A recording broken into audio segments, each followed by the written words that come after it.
How are you?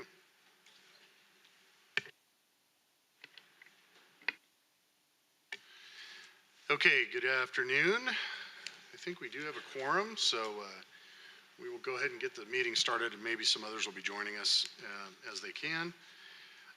Madam Clerk, would you please do the call to order and roll call? Yes, of course. Members from the city, excuse me, if you could please state your name for the record. Members from the city of Colton.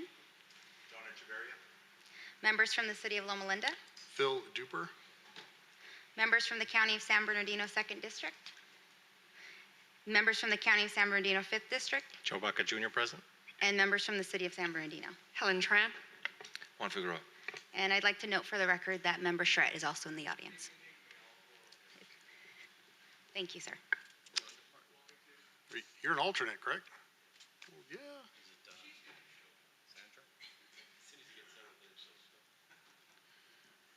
Come on, Fred. As soon as you get up here, we're going to get up and go to closed session, so you might as well not even sit down. Madam Clerk, were there any comments for closed session? No, sir, no comments for closed session. Okay, we are going to adjourn to the closed session meeting. We'll be back in a little bit. Mr. Lewin, can you report out on our closed session? Okay, thank you very much. We will then start out our regular meeting with the Pledge of Allegiance, and I didn't preload this, so I'm going to ask Mayor Tran if you would lead us in the pledge, please. Please rise. Right hand over your heart. Ready? Begin.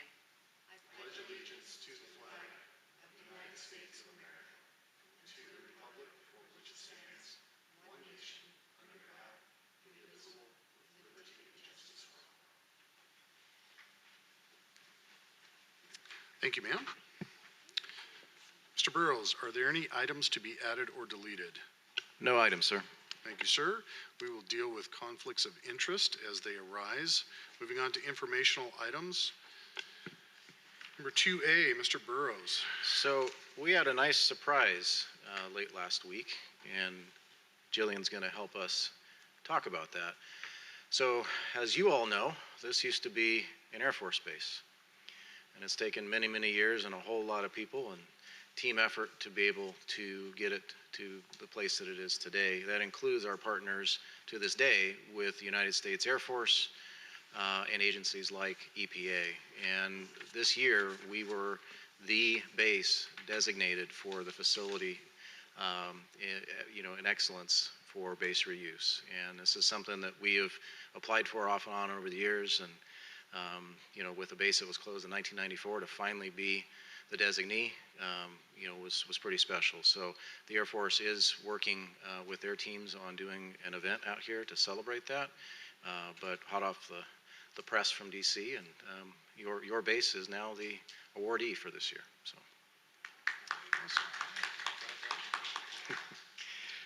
They probably want to do an air show. Well, actually, that word just got uttered. You heard us. We'll offer that within certain restrictions, Mayor. So the next item is just an update. Obviously, we've been talking off and on through the progress of the development of the new EIR for the Inland Valley Infrastructure Corridor. Happy to report that we have, Tom Dodson and team have drafted the substantial portion of the document. We are awaiting completion of the last two technical studies, which tend to be the biggest, so that is traffic and air quality. The Tom Dodson team, just talked to them today. They do expect those coming in within the next 2 weeks, so hopefully at your next meeting, we can talk about release of the draft EIR finally. So appreciate your patience on that. Tom and team want to make sure they get it right, though. And then last but not least, we have a few quick updates on grant initiatives in the packet there that I will run through very quickly. So if we could move through. Those of you who drove in from the 210 in recent days have seen what looks like the final stages of Project Closeout. Well, that's because it's the final stages of Project Closeout. So City of Highland and our general contractor there are literally just awaiting the final signal work. So bear with, and it should be finished out here shortly. Next one. Sterling Avenue improvements, we did have a very good meeting with City of San Bernardino Public Works 2 weeks ago, and we hope to be able to submit the final plan check submittal before the end of the month to be able to hopefully get this out to construction. So again, appreciate the City of San Bernardino and their team for bringing the team to us. It was very much appreciated. Next slide. 3rd Street corridor, same thing here with Caltrans, District 8. This segment is also in plan check with the City of San Bernardino Public Works, and we also talked about the staging of this. That submittal should trail slightly the Sterling Avenue final set. Next slide. And then your EV charging stations, we're waiting on the last 2 to be energized by Edison. The office complex at Mill and Tippecanoe down there with our DFAS building is probably the last to go. That probably should be towards the tail of this calendar year, and then we should have all stations live. This building, of course, is. And then last but not least, that last slide, we did get some interest from our Department of Commerce friends at possibly a new grant for the UAS Center. We've not gotten one there before, so we'll keep you posted on that front. But good feedback and good interest from our agency partners, and this would be for a new launch site for some of the larger drones that need to be tested. So, of course, that's in coordination with FAA as well. And that concludes our reports. Okay, thank you very much. Moving on to board consent items. Second. I have a first and a second by Supervisor Baca and second by Mayor Tran. Madam Clerk. Yes. We have a motion by Member Baca and a second by Member Tran. Please state your votes for the record. Member Echevarria? Yes. Member Duper? Yes. Member Baca? Buckeye. Member Tran? Yes. Member Ibarra? And Member Figueroa. Yes. Thank you so much. Thank you all. Moving on to item number 8, lease agreement. Mr. Hale. Good afternoon. We're requesting the board approve a form of a lease agreement with APD Incorporated for a portion of building number 58. APD Incorporated is a light industrial product distribution company currently located in Corona, California. Under the terms of the proposed lease, they would lease approximately 15,000 square feet of the interior areas of building number 58, the former base exchange located directly across the parking lot from us.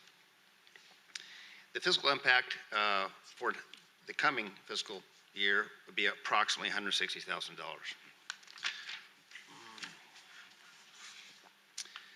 A little background information. Building number 58 is the former exchange building for the United States Air Force. Over the years, Inland Valley Development Agency has leased portions of the building to companies such as Technical Employment Training and Inland Film Services. However, the main portion of the building has been vacant. ABD Incorporated is interested in leasing 15,000 square feet of the northerly portion of the building. Their main product lines are abrasives, tapes, and adhesives, electrical, personal protective equipment, reflective material, and automotive repair products. They convert and package abrasive materials such as sandpaper and tape products for the 3M Company, St. Gobain Corporation, and BSM Abrasives. They've been in business since March 1st, 1998. Principal terms and conditions of the lease, the 15,000 square feet of space, lease term of 5 years with a 5-year option with 3% annual CPI adjustments. Security deposit equal to 1.5 months of rent. Monthly lease revenue of $14,500 during the first year comes to about $174,000 annually. Total lease consideration for the 5 years exceeds $923,000. IVDA to perform certain tenant improvements to the premises, including demolition, plumbing, interior painting, ceiling, and flooring. It's a modified gross lease, and APD will maintain all portions of the interior of the premises and pay all applicable utility charges, electric, janitorial, and trash. The tenant will be responsible, obviously, for the possessory interest taxes and maintain commercial liability and fire insurance coverage, naming Sabia as additionally insured. Obviously, they're going to comply with all applicable laws, airport and local rules and regulations. There will be a broker's fee paid out to a listing brokerage firm and a procuring brokerage firm totaling 5% of the total lease consideration. Comes to be about $45,000. And that is the end of my presentation. I had a couple of questions. I drove by there on my way in this morning, and I see some cars and some activity. Is that something related to this lease, or no? Yeah. No, they're on a temporary basis with Tesla. Oh, okay. And so they're basically reserving the space as needed, and we're getting paid for it. Yeah, Okay. the And the center parking lots here, I've got storage for vehicles. That's not related to this lease. That's just the center parking area. So if it was around the building itself. Yeah, so around the building. So we got TET, Technical Employment Training in there, as well as Inland Empire Film Services, and they've got a few vehicles in around the space, but obviously these guys haven't moved in yet. And it's just the shaded area on the map that we have here, correct? Correct. And their parking is going to be to the, Yeah, so just north of the purple, there's a separate lot, asphalt lot, and that would be their primary parking. North end of the building.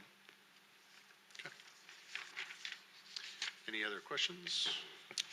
No, just want to make a comment. Just want to thank Mike, to continue to try to fill these vacancies and continue to generate revenue. I think that's great for IVDA, so congratulations.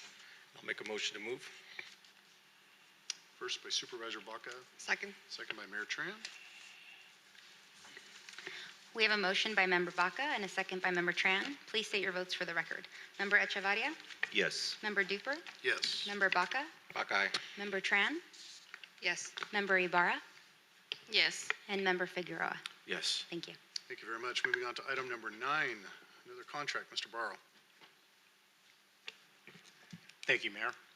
The award of this construction contract would authorize AEC Marino Corporation to construct tenant improvements at Building 58 as part of the lease agreement that Darrell just talked about.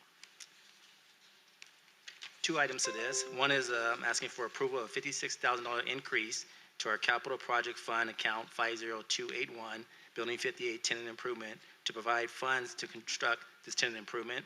And the second part is a maxing approval to construct the contract with AEC Marino Corporation in an amount not to exceed $105,000 for the new office space improvement and build out, and authorize the chief executive officer to execute all related documents.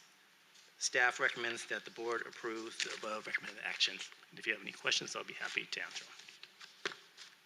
Any questions from the board? Baca moves. I'll second. Okay, Supervisor Baca and Ms. Ibarra. Thank you. We have a motion by Member Baca and a second by Member Ibarra. Please state your votes for the record. Member Echevarria? Yes. Member Duper? Yes. Member Baca? Buckeye. Member Tran? Yes. Member Ibarra? Yes. And Member Figueroa? Yes.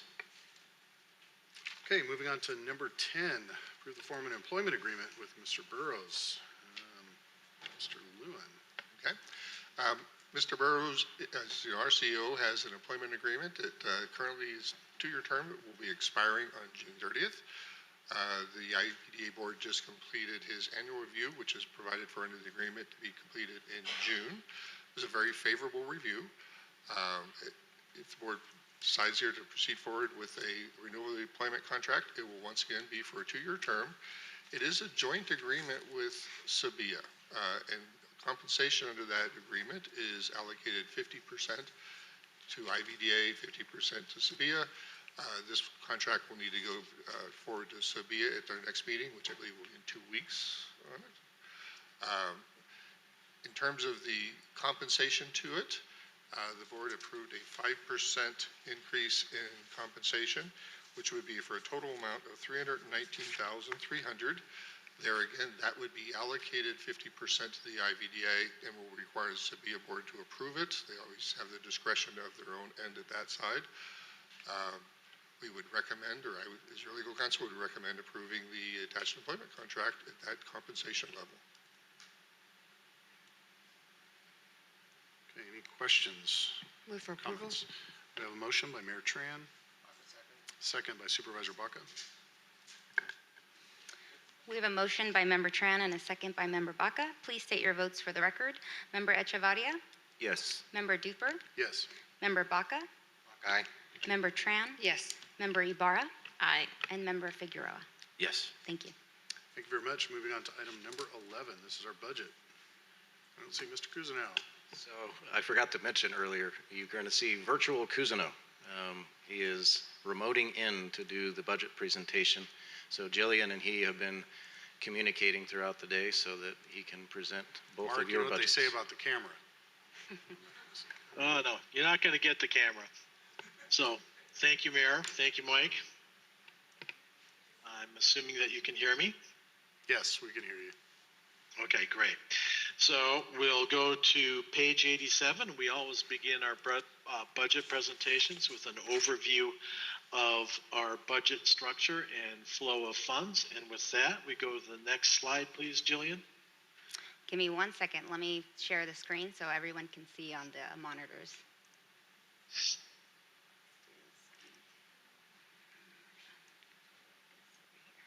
Ah.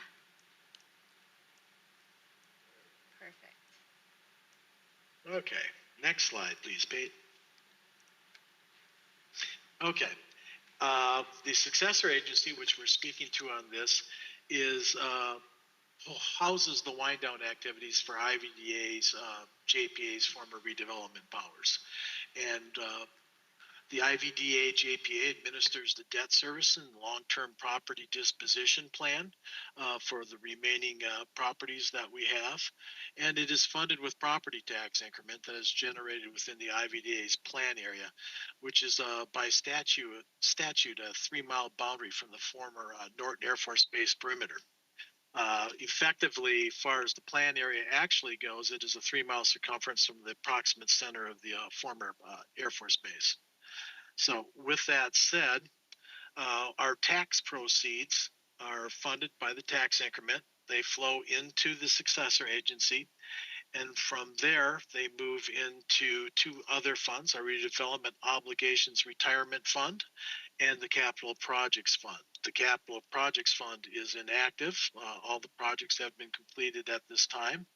And the ROAR for the Redevelopment Obligations Retirement Fund is the one that funds our debt service for principal and interest and provides about $326,000 a year to reimburse IVDA for the ministerial duties it carries out, and those would include monthly cash reconciliations for those accounts, answering investor calls and questions, some minor property management activity, the annual financial statement, bookkeeping, our budget to actual reports, and finally some governance. Next slide, Jillian. These slides are pretty simple. You can see the sources are the property tax increment, and we're looking at that as about $16,977,000. Next slide. And the uses are almost an equal amount of $16,979,000. And that concludes that part. And if you would move to page 92 on your board packet, we will begin the review of the budget actual with a proposed budget and cover a few of these. So beginning at page 92, account 40101, receipts from the RPTTF. This is performance in our property tax performance in the tax increment for the plan area, and it has shown great growth and stability over the years. And just recently, Standard & Poor's raised our bond rating from to AA from A. So that is good news and shows how well we've done over the years. Account 50110, transfer to Joint Powers Authority Administrative Allowance. This is a relatively small amount, about $326,400, subject to an annual 2-year true-up cycle. So we kind of go up and down. We plan for a certain amount, and there's a budget basically 2 years before we do it, and then we have 1 year where we actually perform the services, and then at the end of that second year we go through the true-up cycle. Accounts 50310 and 50315 house the accounts that for which we fund our debt service, both interest and principal, and typically those are two semi-annual payments of approximately 8.4 million, cash on hand within the fund, and RPTTF inflows through the fiscal year are more than sufficient to fund the SA debt service and administrative duties. That concludes my presentation on the successor agency. If there are any questions, be happy to answer them.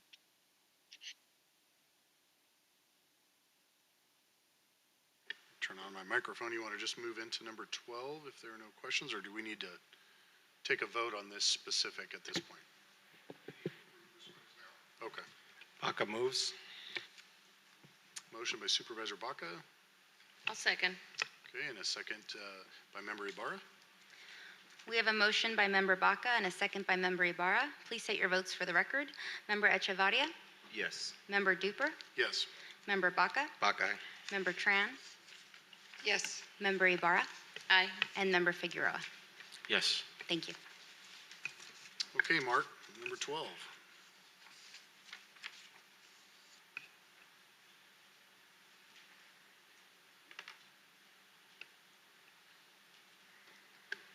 Mr. Kuzno, I think you're on mute. Thank you, I was. So fortunately, you didn't have to listen to that pitter patter. Can you pull up the next slide, please, Jillian? There we go. So this is our fund structure for SABIA, our IVDA Joint Powers Authority. What we can see is we have three general fund sources. Tax proceeds, which are relatively small, and that is from the IVDA successor agency. That is the administrative allowance. We have lease revenues and other sources, which are primarily generated by our property management fund, which may be considered general fund operating revenues. And then we have debt proceeds and grants. Now, while we have no active debt, therefore no debt proceeds, we do have a number of active grants with the United States Department of Commerce and the United States Department of Transportation. Those three main funding sources then fund the IVJPA. They flow into the Property Management Fund and Reserve Fund, and then they are redistributed to the General Fund, Capital Projects Fund, Debt Service Fund, and our Enterprise Funds, which also generate limited revenue and expenditures. And our Enterprise Funds are the Water and Sewer Fund. They are our own sewer system, sanitary sewer, which is operated, I guess you could say, by IVDA, and then the outflows of the wastewater outflows then move into the City of San Bernardino system for treatment.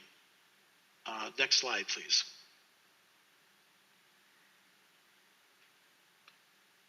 And here's an overview of projected, we always project our revenues conservatively, as well as take a hard look at all our proposed appropriations and expenditures. We do our best to sit there and be realistic with those and not to get too far out over our skis. As I mentioned before, while our debt service fund is presented in this, it is also inactive as it carries no debt.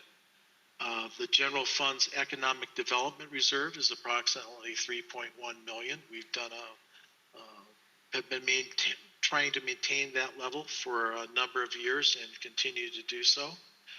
The proposed capital projects fund includes about 9 million in project delivery. These projects are ongoing. Some of them are planned, some of them are underway, and some of them we await funding or the beginning of actual construction activity. Key amongst these are the larger federal grants that we have. You can see we have an EDA grant for $500,000 left on that grant. The Sterling Avenue grant project of $3.5 million is just kind of getting out of its starting blocks, as is the DOT grant on 3rd Street improvements of $3.4 million. We have a number of proposed expenditures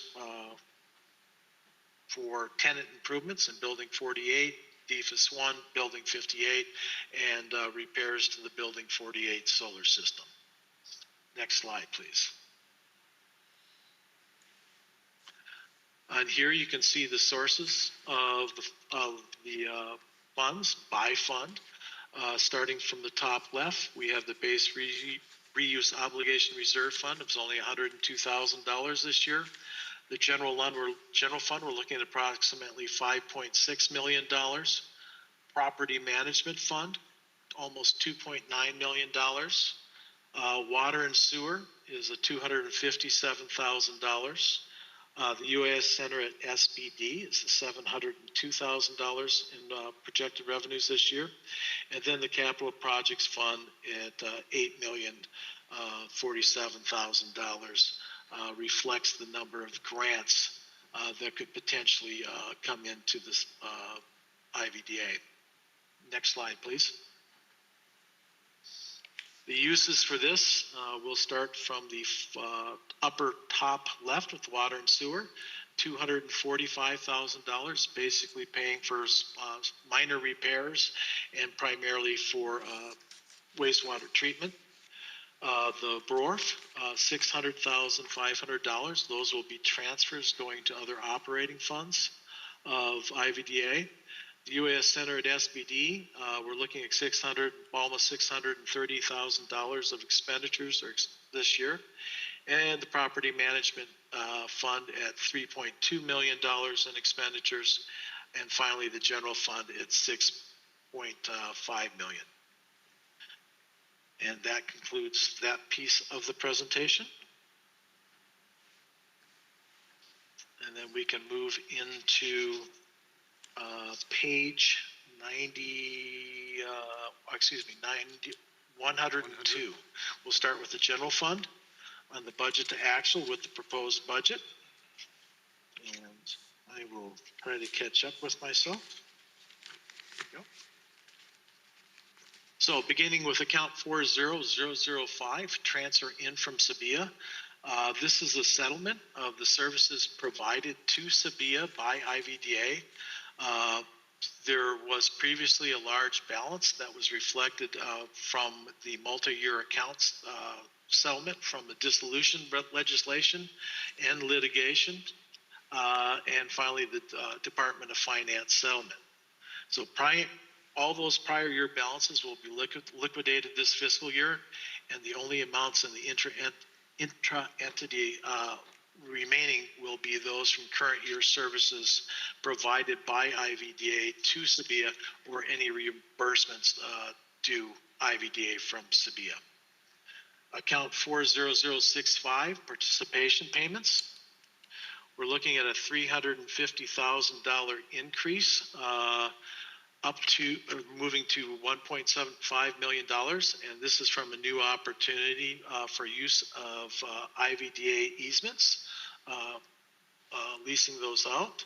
And the only other comment I have here is that our Northgate participation payments are with lagging is probably not the right word, but there is poor demand right now for small and medium sized industrial real estate. So those particular participation payments are not included in this budget, but will be in future years. Moving into the expenditure side, we have account 50100 and account 50101. Salaries expense is increasing almost $230,000. This is primarily from step adjustments, increases in health and welfare benefits, well as salary-related benefits, class changes, and other adjustments to positions and salaries. The Sabia allocation salaries, that is a reimbursement to IVDA from Sabia for services provided. We base those on a number of different activity bases that reflect the activities of the departments that provide services. And we're looking basically a decrease of almost 7% this year in provided services so a minor decrease of $124,400. Still on page 102, we have account 50420, board meeting expense. That's a $5,000 increase or 12.2%. That captures increased costs of services and supplies plus the interpreter services that were approved last year. Account 50430, office supplies, is actually a reduction of $23,200, and it aligns with the projected spend based on fiscal year 2023-24 expenditures. Account 50430, IT equipment and communications, reduced $30,000. Once again, it aligns with last year's spend and any projected changes in expenditures. Account 50774, meetings and conferences. That is an increase of $15,200, and that is primarily to increase support for industry function training and solutions, conference registrations, for various certifications and software, so on and so forth. With that, we have account 50780, which is a little bit related. That's a $20,000 increase to support the travel to those conferences if they're held outside of California and require that. Account 50790, insurance, $12,000 increase. This is just the continued hardness in the general liability market and our loss experience. Account 5, I'm on page 103. My apologies. I think it's actually 108 on our pages. No. It's 108 on mine. Sorry. Okay. Well, then I will not use page numbers anymore. Okay. Account 50791, workers' compensation insurance, a $15,000 decrease, and I'm assuming that is just because of our experience, and we haven't had too many been lucky in the claim side for IVDA. Account 50801, marketing, a $10,000 increase to support marketing and promotion of IVDA activities and projects. Account 50810, license and permit fees, that's an increase of $8,000, significant percentage-wise. It's primarily for regulatory and commercial use licenses and permits. Every time we have a generator, it seems like it produces new and increased fees from our regulatory friends. So, account 50840, safety. That's a $9,200 increase. We have seen the increase for medical kits, defibrillators, personal protective equipment, ergonomic supplies, and workplace safety activity. Account 50860, auditing. We're looking at a $5,760 increase for the 2023-2024 audit, which will occur next year, and that is part of built-in contract increases, as well as there will be an additional federal grant that requires an additional amount of money to audit for the contract. Account 50910, professional services engineering. We're looking at a $25,000 increase to support capital improvement project planning and execution. Account 50925, professional services, the SEDS, that is a $56,500 decrease. That is because our 5-year plan was updated as well as completed last fiscal year. So those have reduced. Account 50950, professional services, appraisal title. We have a $30,500 increase to support increased appraisal and title activities, as well as related fees. Account 50960, transfers to capital project fund, grant match. That is a $470,540 increase to provide the local grant match to federal grants. Timing of this is I won't say unknown, but subject to how fast the awarding agency works and how fast we can move under construction to get these matched. Account 50965, transfers to capital project fund. That's a $475,000 increase to fund tenant improvements anticipated for new and existing tenants. That should come with new revenues and also repairs to our photovoltaic installations that should reduce our outlay for electricity. 51015, transfer to SBD Cares. There's a $40,000 reduction. And account 51018, capital contribution. There's no change there. This is an ongoing subsidy or support to the UAS Center at SBD as it continues to grow its business lines for training, testing, and consulting. The final account in the general fund is account 55000, and that is for public transportation support payments. And we actually have a decrease of approximately $500,000 from what was budgeted last year to what we proposed for this fiscal year.